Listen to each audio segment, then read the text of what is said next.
ശ്രീ സേനാപതി വേണു, നമുക്ക് ഈ UDF-ന്റെ സമരയാത്ര അത് ചർച്ച ചെയ്യേണ്ടതുണ്ട്. അതിനു മുമ്പ് ഇപ്പോൾ ഏറ്റവും പുതിയ വിവരം എന്നത് കടുവയെ ആ പരിസര പ്രദേശങ്ങളിൽ ഉള്ളവർ വീണ്ടും കണ്ടു എന്നുള്ളതാണ്. പ്രദേശവാസികളുടെ പ്രതികരണം അടക്കമാണ് നമ്മൾ അല്പസമയം മുമ്പ് പോലും വാർത്ത അവസാനിപ്പിച്ചത്. ഒരു പക്ഷേ അവിടെ നിന്നൊരു പ്രദേശവാസി നമുക്ക് ചർച്ചയിൽ ഗസ്റ്റായി എത്താമെന്ന് പറഞ്ഞിരുന്നതാണ്. അതിന് പറ്റുന്നൊരു സാഹചര്യമാണോ എന്ന് പോലും അറിയില്ല. അത്രമേൽ ഭയത്തിൽ ആണ് ആ പ്രദേശവാസികൾ. ഇവിടെ പ്രതിപക്ഷ നേതാവ് പറയുന്നത് വിധിക്ക് വിട്ടുകൊടുക്കുന്നു ഈ മലയോര മേഖലയിലെ ജനങ്ങളെ, അല്ലെങ്കിൽ വനാതിർത്തിയോട് ചേർന്ന് ജീവിക്കുന്നവരെ എന്നാണ്. ഇപ്പോഴിതാ ഇങ്ങനെ ഒരു ആക്രമണം ഉണ്ടാകുന്നു, നരഭോജി കടുവ ഒരു ജീവൻ കവർന്നെടുക്കുന്നു. അതിനുശേഷം സലീം മടവൂർ സൂചിപ്പിച്ചതുപോലെ വളരെ പെട്ടെന്ന് തന്നെ കടുവയെ വെടിവെച്ച് കൊല്ലാം ആവശ്യമെങ്കിൽ എന്ന തരത്തിൽ ഉത്തരവിറക്കുന്നു. ഡോക്ടർ അരുൺ സക്കറിയെ പോലെയുള്ളവരെ സംഭവ സ്ഥലത്തേക്ക് എത്തിക്കുന്നു. അങ്ങനെ സർക്കാർ ഉണർന്നു പ്രവർത്തിക്കുന്നു എന്നാണ് അദ്ദേഹം പറയുന്നത്. ആ ഒരു ഘട്ടത്തിലും എന്തുകൊണ്ടാണ് ഈ വിധിക്ക് വിട്ടുകൊടുക്കുന്നു എന്ന തരത്തിൽ പ്രതിപക്ഷ നേതാവ് പറയുന്നത്? അല്ല, ഇവിടെ മുഖ്യമന്ത്രി, വനംവകുപ്പ് മന്ത്രി, ഇപ്പൊ സലീം മടവൂര്, ഇവരെല്ലാം ഒരു ക്ലീഷേ പോലെ കഴിഞ്ഞ ഏതാനും വർഷങ്ങളായിട്ട് ഇങ്ങനെ പറഞ്ഞുകൊണ്ടിരിക്കുന്ന ഒരു കാര്യമാണ് കേന്ദ്ര നിയമം തടസ്സമാണ്, കേന്ദ്ര നിയമം തടസ്സമാണ്.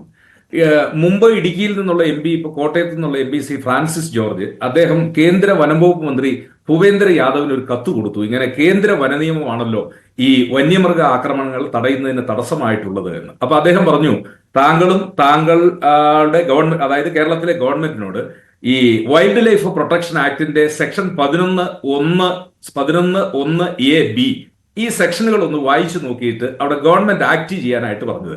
ഇപ്പൊ സലീം മടവൂര് പറയുന്നു, എവിടെ ഇപ്പൊ ശൂന്യാകാശത്ത് നിന്നാണോ ഈ വെടിവെക്കാനുള്ള ഉത്തരവ് വന്നിരിക്കുന്നത്? ഇത് വൈൽഡ് ലൈഫ് നിയമത്തിന്റെ സെക്ഷൻ 11 ചീഫ് വൈൽഡ് ലൈഫ് വാർഡന്റെ അദ്ദേഹത്തിന് നിയമം കൊടുത്തിരിക്കുന്ന അധികാരമാണ്.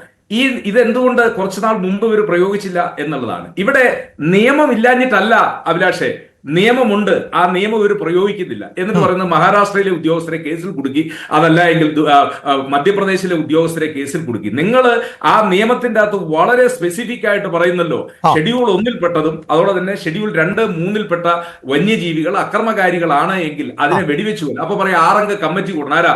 Local committee secretary, area committee secretary, ജില്ലാ കമ്മിറ്റി സെക്രട്ടറി, ഇവരാണോ കമ്മിറ്റി കൂടേണ്ടത്? അല്ല. ഇതൊക്കെ ദ്രുതഗതിയിൽ ഇപ്പൊ എങ്ങനെയാ ഈ പെട്ടെന്ന് വെടിവെച്ചു കൊല്ലാനുള്ള ഈ ഉത്തരവ് വന്നിരിക്കുന്നത്? അപ്പോ ഇത് നിയമത്തിലുള്ളതാണ്. ഈ നിയമത്തിലുള്ള കാര്യത്തിൽ ഞാനൊന്ന് ഇടപെടുന്നതോ ശ്രീ സേനാപതി വേണു, നേരത്തെ ഇതേ ക്യാമ്പ് ഓഫീസിൽ വലിയ സംഘർഷം ഉണ്ടായിരുന്നു. പ്രദേശവാസികളടക്കം ഉദ്യോഗസ്ഥരെ തടഞ്ഞു വെക്കുന്ന സാഹചര്യമുണ്ടായി. പ്രദേശവാസിയായി മുജീബ് നമ്മളോടൊപ്പം ചേരുന്നതിന് മുമ്പ് ആ ദൃശ്യങ്ങൾ ഞങ്ങൾ തത്സമയം പ്രേക്ഷകരിലേക്ക് എത്തിച്ചതാണ്. അവിടെയുള്ള ഉദ്യോഗസ്ഥരടക്കം പറയുന്നുണ്ട്, നിങ്ങൾ ദയവായി കാര്യങ്ങൾ മനസ്സിലാക്കുക.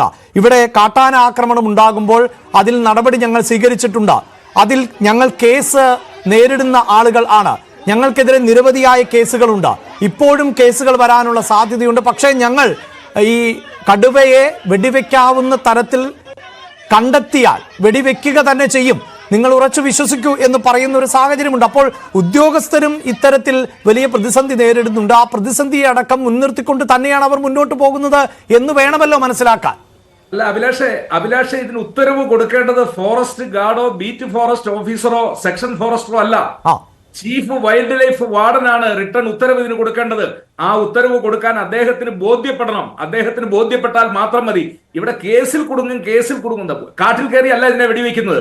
ഇത് മനുഷ്യനെ ആക്രമിക്കാൻ എന്താ പറഞ്ഞ ജനവാസ കേന്ദ്രങ്ങളിലേക്ക് വരുന്ന മൃഗങ്ങളെ ആണ്, വന്യമൃഗങ്ങളെയാണ്, അതിനെയാണ് വെടിവെക്കാൻ. അപ്പൊ നിയമത്തിൽ ഒരു കാര്യം എഴുതി വെച്ചിരിക്കുന്നത് ഞങ്ങൾ നടപ്പിലാക്കില്ല എന്നങ്ങ് ശാഠ്യം പിടിച്ചു കഴിഞ്ഞാൽ. ഇനി ഒരു കാര്യം കൂടി ഞാൻ അഭിലാഷിനെ ഓർമ്മപ്പെടുത്തുകയാണ്. ഇന്ന് കളക്ടർ അവിടെ 144 പ്രഖ്യാപിച്ചു, പഴയ CRPC. ഇപ്പൊ അത് പുതിയ നിയമമായി മാറി. ആ 144 പ്രഖ്യാപിച്ചത് കളക്ടർ എന്ത് അധികാരത്തിലാ? കളക്ടറിൽ നിക്ഷിപ്തമായ ഒരു അധികാരത്തിൽ. ഇന്ന് കളക്ടർ അവിടെ എത്തിയിട്ടില്ല എന്ന് പറഞ്ഞു. ഞാൻ ആ കളക്ടറെ ഓർമ്മപ്പെടുത്തുന്നു, 144 അങ്ങ് പ്രയോഗിക്കുമ്പോ CRPC പഴയതിന്റെ 133F, ഇപ്പൊ അത് ഭാരതീയ ന്യായ സംഹിതയായി, നാഗരിക സുരക്ഷാ സംഹിതയായി മാറിയപ്പോ അത് 152. ആ 133ന്റെ F എന്ന് വായിച്ചാൽ ആദ്യത്തെ സെന്റൻസിൽ പറഞ്ഞത് any dangerous animal should be destroyed.